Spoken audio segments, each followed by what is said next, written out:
Ce vendredi soir, en banlieue parisienne, la température monte dans ce restaurant.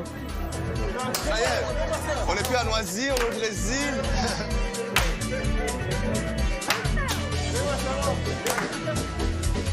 Les clients viennent pour cette ambiance de fête brésilienne, mais surtout pour le grand spectacle de la viande. Pour 32 € par personne, du bœuf, du veau, de l'agneau ou encore de la dinde à volonté. Plus de 10 recettes à déguster à même la broche. C'est ce qu'on appelle un rodizio. Ça veut dire tourner en portugais. Bœuf là, du bœuf, la picanne, aiguillette de rhum steak. On est parti. Dites-moi, j'ai du à point et du bien cuit. Comme au Brésil, Fabien et ses passadors vont de table en table avec leurs épées. Est-ce que j'ai tiré avec le bœuf, aiguillette de rhum steak, du bœuf. Ça va sur la cuisson? Oui. On est parti. Les clients peuvent en réclamer autant de fois qu'ils le souhaitent. Allez, let's go. Vai, hein. Cette idée de restaurant, c'est Mohamed Boucherit, 38 ans, qu'il a eu après un voyage en Amérique latine. Tu as vu le buffet là? Il manque pas mal de choses. On y va, hein. Let's go. Elle réunit deux de ses passions, le Brésil et la bonne viande. On est sur quand même un vrai savoir-faire là. Alors là, on est sur du veau, c'est de la soue-noix. Et la particularité, c'est vraiment de la faire tenir sur l'épée. Et pour ça, il a toute une technique de torsade qui va permettre à la viande d'être figée au moment de la cuisson. 250 kilos de viande vont être écoulés ce soir-là pour une centaine de clients. Mais au-delà du grand spectacle de ces grillades, savent-ils vraiment ce qu'ils mangent? Quelle origine? Quelles conditions d'élevage? Donc ça déjà c'est de l'agneau, après je sais pas. Je pense que ça dépend de l'arrivage. Du Brésil. J'ai aucune idée. Ça doit venir d'à côté je pense. On espérait qu'elle ne traverse pas l'Atlantique pour venir jusqu'ici, quoi, c'est tout. La viande, je pense qu'elle vient de France. Ah oui. C'est sûr. Est-ce indiqué quelque part? Comme dans la plupart des restaurants, il faut bien chercher. Vous savez d'où il vient ce jambon? Ça doit sûrement être écrit quelque Viande part. de l'Union européenne. C'est écrit en petit au bas des sets de table, une terminologie plutôt vague. Viande d'origine Union européenne. Pour en savoir un peu plus, Mohamed a joué la transparence et nous a ouvert ses stocks. Certes, il y a une majorité de viande française. Pour celle-ci, par exemple, là, on est sur le bloc de rhum sec. Ouais, c'est des gros pavés, hein. Là, comme vous pouvez le voir, c'est de la blonde d'Aquitaine et celle-ci est pure française.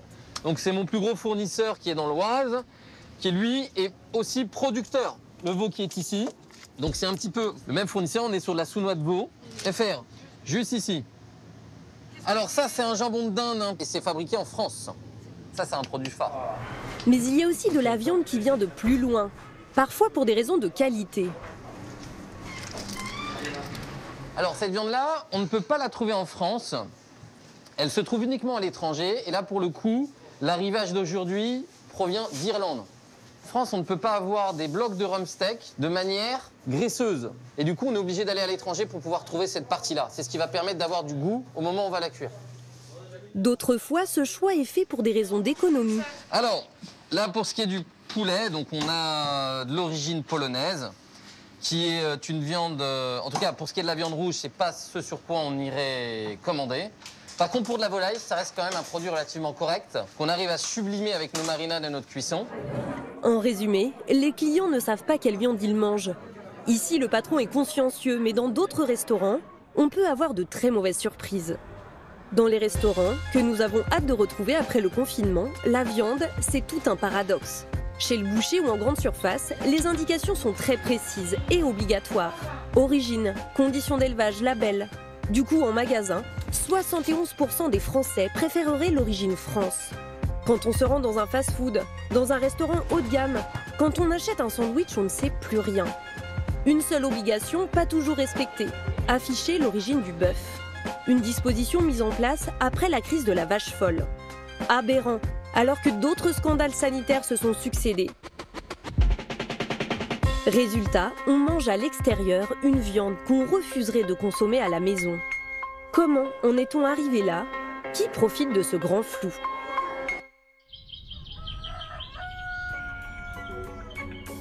Cette situation n'est pas seulement gênante pour le consommateur, c'est aussi une source de frustration pour les éleveurs français, comme chez Éric Cachan dans la Sarthe. Il élève des poulets, tout comme son jeune voisin. Donc ça y est, tes poulets partent ce soir là? Ouais, ce soir c'est... Ils vont être au poids, ils sont bien? Ah oui. Oui, ils vont être beaux normalement. Donc, Bon, bah, super. Et ce qu'il aime chaque matin, c'est ça. Faire sortir ses 4000 poulets. Vous voyez comme ils sont heureux nos poulets? Bon, ça fait 35 ans que je fais ça, je m'en lasse jamais. Il est très fier de son élevage Label Rouge. Cela signifie que ses volailles ont accès à l'extérieur, mais aussi que leur menu quotidien est soigné. Donc ça, ce sont des gamelles dans lesquelles on met des petits cailloux qui facilitent la digestion, puisqu'on sait bien que les poules n'ont pas de dents. Pas d'alimentation OGM. Elles sont nourries avec des céréales de fermes environnantes, mais pas seulement.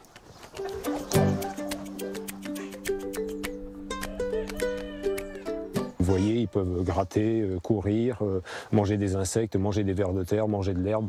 C'est formidable, quoi. Même si tous les élevages de poulets français ne sont pas de ce niveau, il défend un modèle tricolore qui serait mieux disant par rapport à l'étranger. En France, même en volaille standard, on rajoute de la paille. Donc les éleveurs rajoutent de la paille parce qu'ils ne supportent pas, et ils ont raison, que les volailles soient sales. Donc ils font comme nous. Mais dans les fermes-usines, non, ils ne prennent pas le temps de rajouter de la paille. Des efforts qui ne sont pas toujours payés. Si Eric n'a aucun mal à vendre ses volailles à la grande distribution, où elles s'affichent à 6 € le kilo, il n'écoule rien dans la restauration.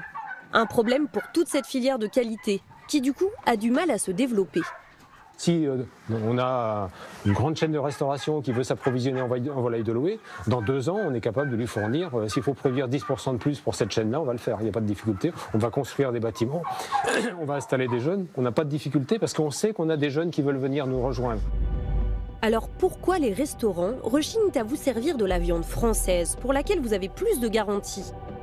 Nous sommes allés chercher la réponse chez l'un des plus gros fournisseurs de la restauration. 400 000 restaurateurs indépendants feraient leurs courses chaque année dans l'un de ces magasins. L'enseigne ne nous ayant pas autorisés à tourner, nous sommes allés discrètement faire un tour dans les rayons pour voir ce qu'on y trouve.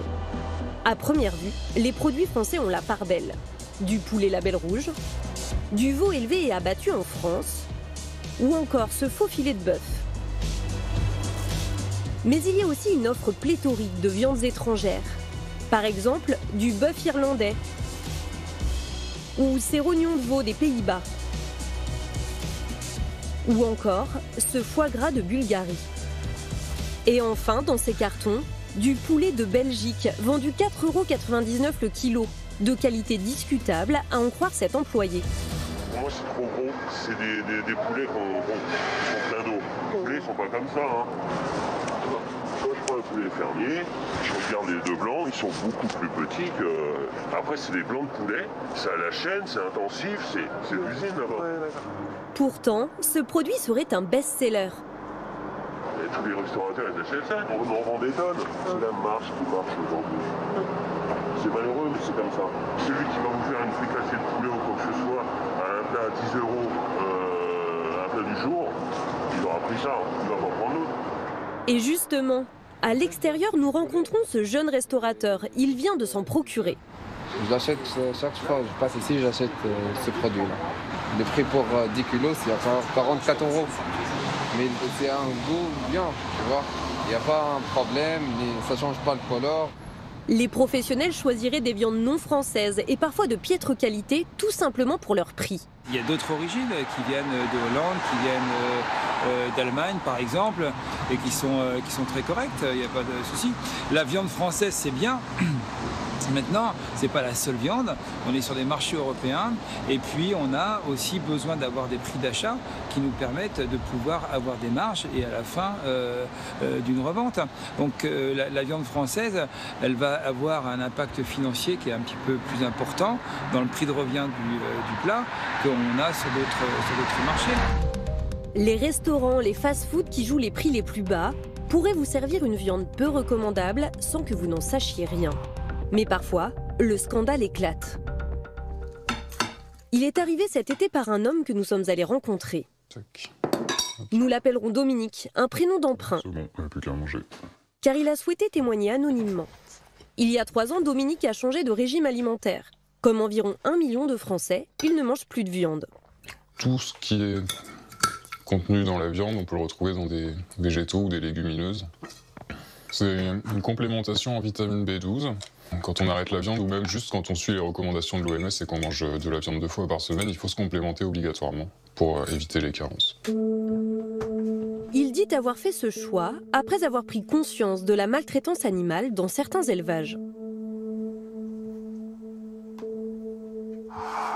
Donc là, c'est la technique du gazage pour étourdir les cochons. Ça concerne 20% des porcs en France.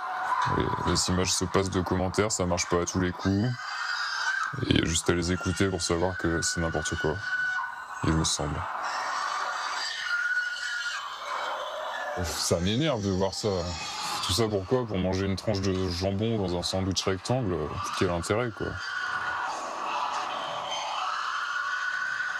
C'est violent quand même. Alors évidemment, il fait preuve de curiosité sur l'origine de la viande, notamment dans le cadre de son travail.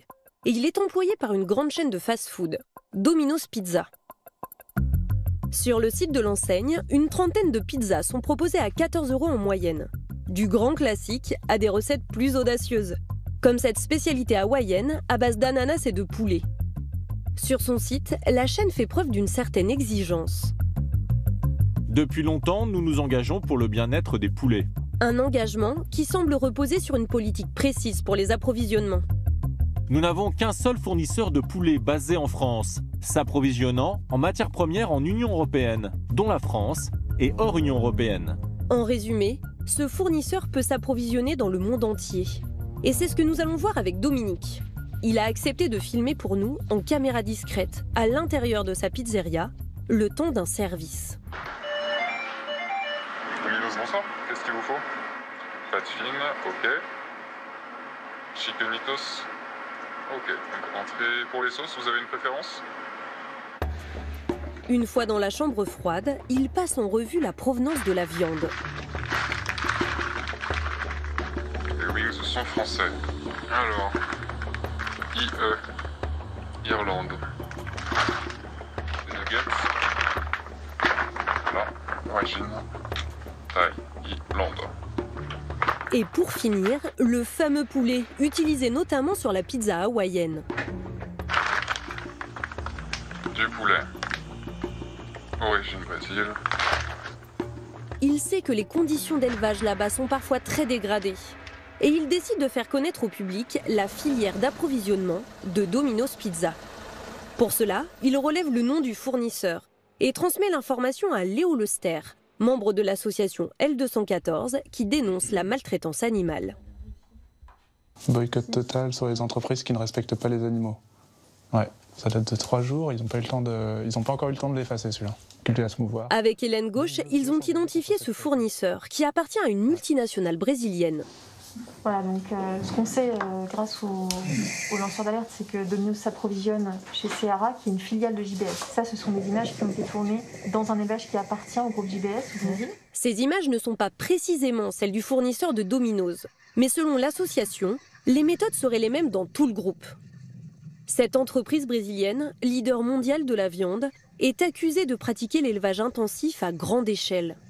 Une pratique incompatible avec le bien-être animal, selon l'association. Les poulets qui sont utilisés en élevage intensif, ce sont des poulets qui ont été sélectionnés pour grossir très vite. Là, on le voit, par exemple, ce poulet, il a du mal à se déplacer, et c'est notamment parce que ses pattes ne deviennent pas fortes suffisamment vite, pas aussi vite que le reste du corps pour soutenir leur poids. Ils ont aussi beaucoup de problèmes en général cardiaques et respiratoires. Les animaux sont entassés les uns sur les autres, ils sont à des niveaux de densité qui sont énormes. On demande à Domino's Pizza de s'engager notamment sur la densité, sur des densités moindres que ça. C'est des densités qui sont à 30 kg par mètre carré.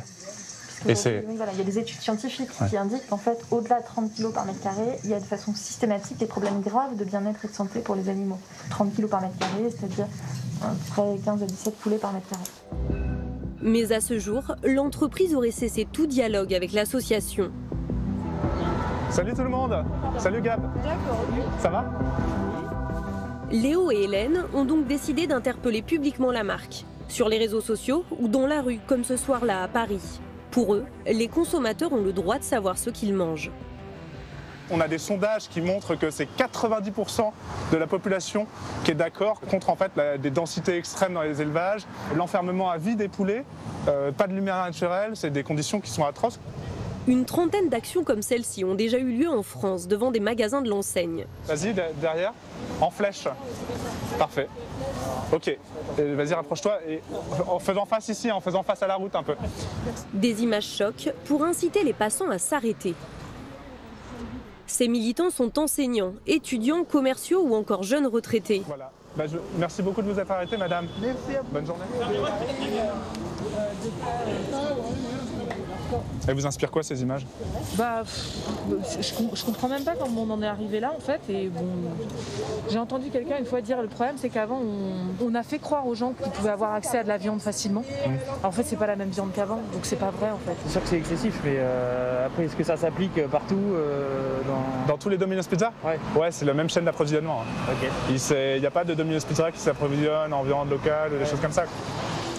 Comment on fait pour faire une chaîne pareille en faisant pas ça quoi. Ouais. Est-ce que c'est possible de faire une chaîne comme ça sans faire ça? Je pense pas. En fait, il y a d'autres entreprises qui sont déjà engagées. Non, je ne pensais pas que les conditions étaient aussi horribles. Donc maintenant, c'est bien ancré dans ma tête et je vais éviter de revenir parce que ces conditions sont choquantes, tout simplement. Merci tout le monde, on va remballer. Leur pétition en ligne a récolté plus de 87 000 signatures. Les panneaux. Nous avons demandé à Domino's des détails sur ses approvisionnements et une réaction face à ces accusations. L'entreprise nous a envoyé cette réponse. Nous prêtons une grande importance aux conditions d'élevage des poulets en respectant la réglementation française et européenne. Toujours pour ces questions de prix, dans les fast-foods, les brasseries, les sandwichs de boulangerie, nous mangeons une fois sur deux du poulet élevé à l'étranger. Pour éviter ça, il y a pourtant des solutions. C'est ce que met en avant Eric, si fier de son élevage.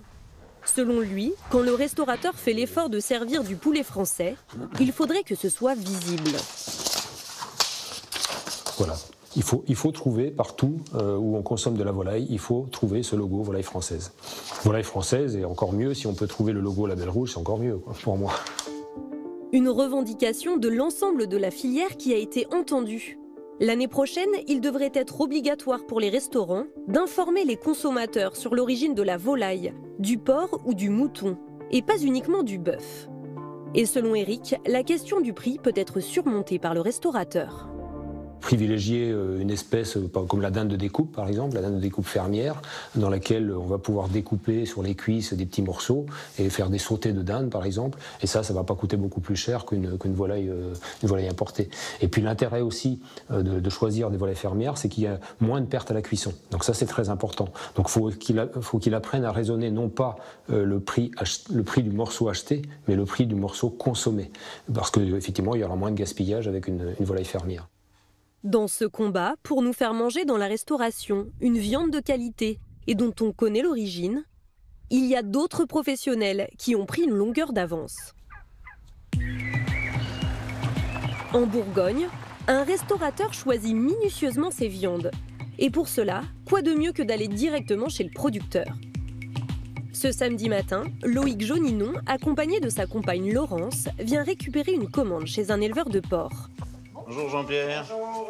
Ça va? Si on veut s'amuser à faire du cassoulet pour les 21 novembre, ce qu'est Jarret, saucisse, on peut y aller? C'est ça? On va mettre en micelle, tout ça. Il se fournit en andouillettes exclusivement dans cette ferme. C'est calmé la vente des andouillettes? On sait d'où viennent les cochons, on sait d'où vient ce que sont ces andouillettes-là. Là, on est sûr de nos andouillettes, on est sûr de la fraîcheur, on est sûr de tout le produit. Bah oui, non. Puis après, il y a la transparence où on fournit, l'échange qui se fait, comment on nourrit les bêtes. Donc les bêtes sont nourries uniquement avec les produits de l'exploitation. La prochaine fois. Loïc est restaurateur à quelques kilomètres de là, à Arnay-le-Duc, près de Beaune. Et il a l'habitude de faire la tournée des producteurs.